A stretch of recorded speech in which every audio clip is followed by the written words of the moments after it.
ಶ್ರೀ ಹರಿವಾಯುಗುರುಭ್ಯೋ ನಮಃ. ಓಂ ವಂದೇ ವಿಷ್ಣುಂ ನಮಾಮಿ ಶ್ರಿಯಮಥ ಚ ಭುವಂ ಬ್ರಹ್ಮವಾಯೂ ಚ ವಂದೇ ಗಾಯತ್ರೀಂ ಭಾರತೀಂ ತಾಮಪಿ ಗರುಡಮನಂತಂ ಭಜೆ ರುದ್ರದೇವಂ. ದೇವೀಂ ವಂದೇ ಸುಪರ್ಣೀಮಹಿಪತಿದಯಿತಾಂ ವಾರುಣೀಮಪ್ಯುಮಾಂ ತಾಂ ಇಂದ್ರಾದೀನ್ ಕಾಮಮುಖ್ಯಾನಪಿ ಸಕಲಸುರಾನ್ ತದ್ಗುರೂನ್ಮದ್ಗುರೂಂಶ್ಚ ಅಭ್ರಮಂ ಭಂಗರಹಿತಂ ಅಜಡಂ ವಿಮಲಂ ಸದಾ ಆನಂದತೀರ್ಥಮತುಲಂ ಭಜೆ ತಾಪತ್ರಯಾಪಹಂ. ಪೂಜ್ಯಾಯ ರಾಘವೇಂದ್ರಾಯ ಸತ್ಯಧರ್ಮರತಾಯ ಚ ಭಜತಾಂ ಕಲ್ಪವೃಕ್ಷಾಯ ನಮತಾಂ ಕಾಮಧೇನವೇ. ಪೃಥ್ವೀಮಂಡಲಮಧ್ಯಸ್ಥಾಃ ಪೂರ್ಣಬೋಧಮತಾನುಗಾಃ ವೈಷ್ಣವಾಃ ವಿಷ್ಣುಹೃದಯಾಃ ತಾನ್ ನಮಸ್ಯೆ ಗುರೂನ್ ಮಮ. ಆಪಾದಮೌಳಿಪರ್ಯಂತಂ ಗುರುಣಾಮಾಕೃತಿಂ ಸ್ಮರೇತ್ ತೇನ ವಿಘ್ನಾಃ ಪ್ರಣಶ್ಯಂತಿ ಸಿದ್ಧ್ಯಂತಿ ಚ ಮನೋರಥಾಃ. ಶ್ರೀ ವಿದ್ಯಾಸಾಗರಮಾಧವತೀರ್ಥಗುರುಭ್ಯೋ ನಮಃ. ಹರಿ ಓಂ. ಲೌಕಿಕ ವೈದಿಕ ಭೇದ ಭಿನ್ನ ವರ್ಣಾತ್ಮಕ ಧ್ವನ್ಯಾತ್ಮಕ ಅಶೇಷ ಶಬ್ದಾರ್ಥ ಋಗಾದಿ ಸರ್ವವೇದಾರ್ಥ ವಿಷ್ಣು ಮಂತ್ರಾರ್ಥ ಪುರುಷ ಸೂಕ್ತಾರ್ಥ ಗಾಯತ್ರ್ಯರ್ಥ ವಾಸುದೇವ ದ್ವಾದಶಾಕ್ಷರ ಮಂತ್ರಾಂತರ್ಗತ ಆದ್ಯ ಅಷ್ಟಾಕ್ಷರಾರ್ಥ ಶ್ರೀಮನ್ನಾರಾಯಣ ಅಷ್ಟಾಕ್ಷರ ಮಂತ್ರಾರ್ಥ ವಾಸುದೇವ ದ್ವಾದಶಾಕ್ಷರ ಮಂತ್ರಾಂತರ್ಗತ ಅಂತ್ಯ ಚತುರಕ್ಷರಾರ್ಥ ವ್ಯಾಹೃತ್ಯರ್ಥ ಮಾತೃಕಾ ಮಂತ್ರಾರ್ಥ ಪ್ರಣವೋಪಾಸಕಾನಾಂ ಪಾಪಾವಿದ್ಧ ದೈತ್ಯಪೂಗಾವಿದ್ಧ ಶ್ರೀ ವಿಷ್ಣು ಭಕ್ತ್ಯಾದ್ಯನಂತ ಗುಣ ಪರಿಪೂರ್ಣ ರಮಾ ವ್ಯತಿರಿಕ್ತ ಪೂರ್ವ ಪ್ರಸಿದ್ಧ ವ್ಯತಿರಿಕ್ತ ಅನಂತ ವೇದ ಪ್ರತಿಪಾದ್ಯ ಮುಖ್ಯತಮ ಅನಂತ ಜೀವ ನಿಯಾಮಕ ಅನಂತ ರೂಪ ಭಗವತ್ ಕಾರ್ಯ ಸಾಧಕ ಪರಮದಯಾಲು ಕ್ಷಮಾ ಸಮುದ್ರ ಭಕ್ತವತ್ಸಲ ಭಕ್ತಾಪರಾಧ ಸಹಿಷ್ಣು ಶ್ರೀ ಮುಖ್ಯ ಪ್ರಾಣಾವತಾರ ಭೂತಾನಾಂ. ಪ್ರಾತಃ ಸಂಕಲ್ಪ ಗದ್ಯ ಪ್ರವಚನದಲ್ಲಿ ಏಕವಾಕ್ಯ ರೂಪವಾದ ಪ್ರಾತಃ ಸಂಕಲ್ಪ ಗದ್ಯವನ್ನು ನಮ್ಮ ಸೌಲಭ್ಯಕ್ಕಾಗಿ ಪಂಕ್ತಿಗಳಾಗಿ ವಿಭಾಗಿಸಿಕೊಂಡಿದ್ದೇವೆ. ಆ ವಿಭಾಗಿಸಿಕೊಂಡಿರುವ ಎರಡನೇ ಭಾಗದಲ್ಲಿ ಪಾಪಾವಿದ್ಧ ಮೊದಲುಕೊಂಡು ಶ್ರೀ ಮುಖ್ಯ ಪ್ರಾಣಾವತಾರ ಭೂತಾನಾಂ ಎಂಬುವ ಭಾಗವನ್ನು ಹೇಳಿಕೊಳ್ತಾ ಇದ್ದೇವೆ.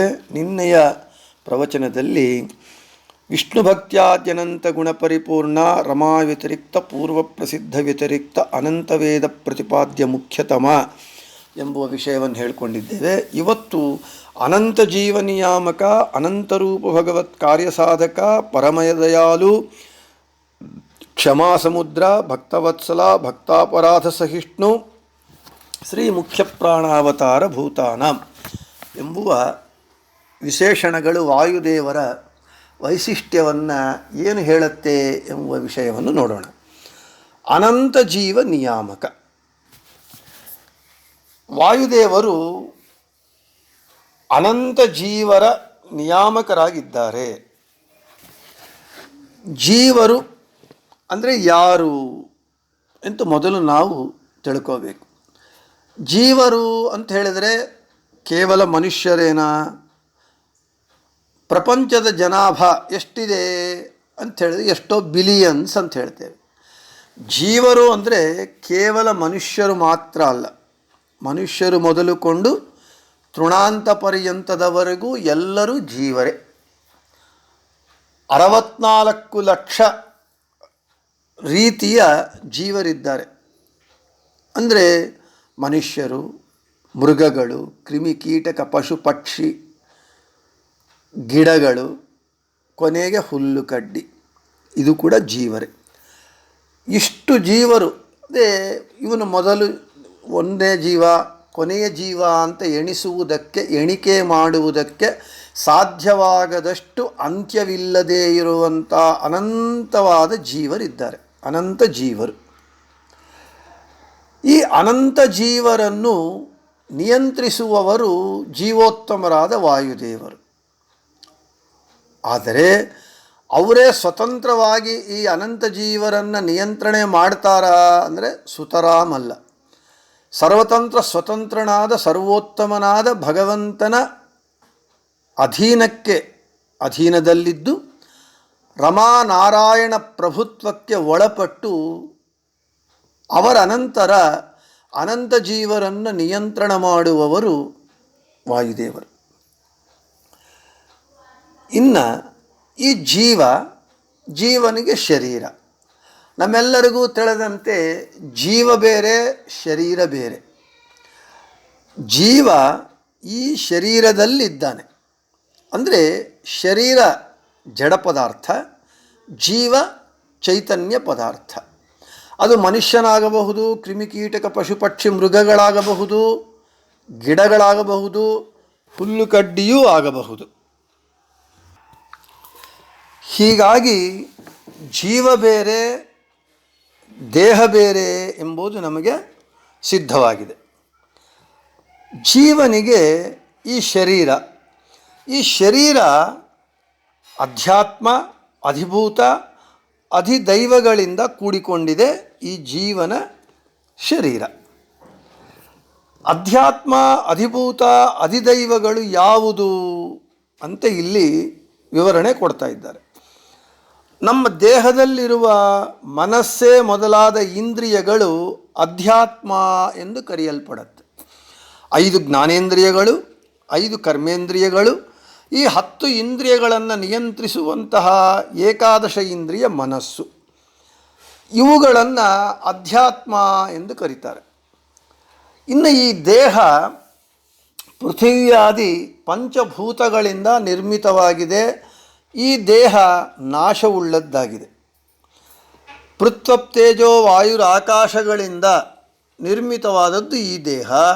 ಈ ದೇಹ ನಾಶವುಳ್ಳದ್ದಾಗಿದೆ. ಇದರನ್ನು ಅಧಿಭೂತ ಅಂತ ಕರೀತಾರೆ. ಇನ್ನು ಈ ದೇಹದಲ್ಲಿ ಇಂದ್ರಿಯಗಳಿವೆ. ಆ ಇಂದ್ರಿಯಗಳಿಗೆ ಅಭಿಮಾನಿ ದೇವತೆಗಳಿದ್ದಾರೆ.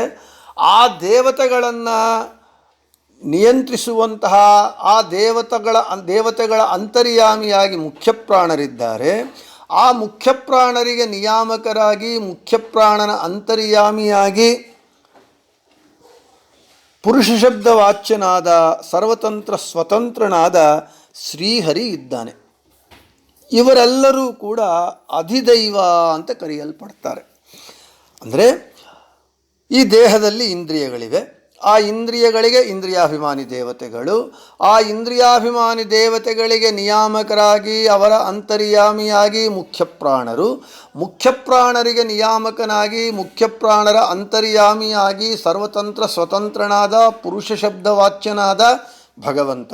ಈ ಸಮಸ್ತ ದೇವತಾ ಸಮೂಹವನ್ನು ಅಧಿದೈವ ಅಂತ ಕರೀತಾರೆ. ಸಾಧ್ಯಾತ್ಮಂ ಸಾಧಿದೈವಂಚ ಸಾಧಿಭೂತಮಿತಿ ತ್ರಿಧಾ ಅಂತ ಇದೇ ವಿಷಯವನ್ನೇ ನಮಗೆ ಭಾಗವತ ಹೇಳ್ತಾ ಇದೆ. ಇನ್ನು ವಿರಾಟ್ ಪ್ರಾಣೋ ದಶವಿಧ ಏಕದಾ ಹೃದಯೇನ ಚ. ವಿರಾಟ್ ಪ್ರಾಣೋ ದಶವಿಧ ಏಕದಾ ಹೃದಯೇನ ಚ ಅಂದರೆ ಅಧ್ಯಾತ್ಮ, ಅಧಿದೈವ, ಅಧಿಭೂತಗಳಲ್ಲಿ ಒಂದೊಂದರಲ್ಲಿ 10 ರೂಪಗಳಿಂದ ಮತ್ತು ಹೃದಯದಲ್ಲಿ 1 ರೂಪದಿಂದ ಮುಖ್ಯಪ್ರಾಣರು ಈ ದೇಹದಲ್ಲಿ ವಿರಾಜಮಾನರಾಗಿದ್ದಾರೆ. ಅದರನ್ನೇ ಭಾಗವತ ತಾತ್ಪರ್ಯ ನಿರ್ಣಯ ಹೇಳುತ್ತೆ. ಪ್ರಾಣಾದಿ ಪಂಚಕಂಚೈವ ತಥಾ ನಾಗಾದಿ ಪಂಚಕಂ ಏವಂತು ದಶದಾ ಪ್ರಾಣ ಅಧ್ಯಾತ್ಮಾದಿ ತ್ರಿಧಾಖಿಲಾಹ ಅಂತ ಹೇಳ್ತಾರೆ.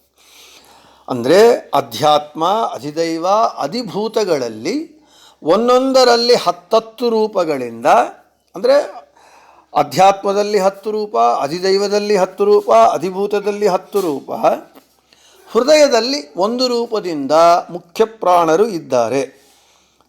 ಅದು ಹೇಗೆ, ಯಾವ ರೂಪಗಳಿಂದ ಇದ್ದಾರೆ ಎಂಬುವ ವಿಷಯವನ್ನು ಈ ಪ್ರಮಾಣ ಹೇಳ್ತಾ ಇದೆ. ಪ್ರಾಣಾದಿ ಪಂಚಕಂ ಎಂಬುವ ಪ್ರಮಾಣ ಹೇಳ್ತಾ ಇದೆ. ಪ್ರಾಣ, ಅಪಾನ, ವ್ಯಾನ, ಉದಾನ, ಸಮಾನ ಪಂಚಪ್ರಾಣಗಳು ಮತ್ತು ನಾಗ, ಕೂರ್ಮ, ಕೃಕಲ, ದೇವದತ್ತ, ಧನಂಜಯ ಈ ನಾಗಾದಿ ಪಂಚಕ. ಅಂದರೆ ಪ್ರಾಣಾದಿ ಪಂಚಕ, ನಾಗಾದಿ ಪಂಚಕ ಎರಡೂ ಸೇರಿಸಿದ್ರೆ 10 ಪ್ರಾಣಗಳು.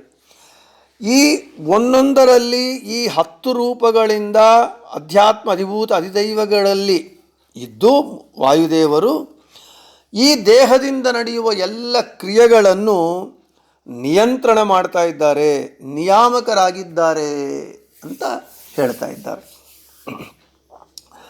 ಒಟ್ಟಾರೆ ಈ ದೇಹದಲ್ಲಿರುವ ಅಧ್ಯಾತ್ಮ ಅಧಿಭೂತ ಅಧಿದೈವಗಳಲ್ಲಿ ಒಂದೊಂದರಲ್ಲಿ ಪ್ರಾಣಾದಿ ಪಂಚಕ, ನಾಗಾದಿ ಪಂಚಕ 10 ರೂಪಗಳಿಂದ ಒಂದೊಂದರಲ್ಲಿ ಇದ್ದುಕೊಂಡು ಈ ದೇಹದಿಂದ ನಡೆಯುವ ಎಲ್ಲ ಕ್ರಿಯೆಗಳನ್ನು ರಮಾನಾರಾಯಣರ ಅನಂತರ ಅವರ ಪ್ರಭುತ್ವಕ್ಕೆ ಒಳಪಟ್ಟು ವಾಯುದೇವರು ನಿಯಂತ್ರಣೆ ಮಾಡ್ತಾ ಇದ್ದಾರೆ.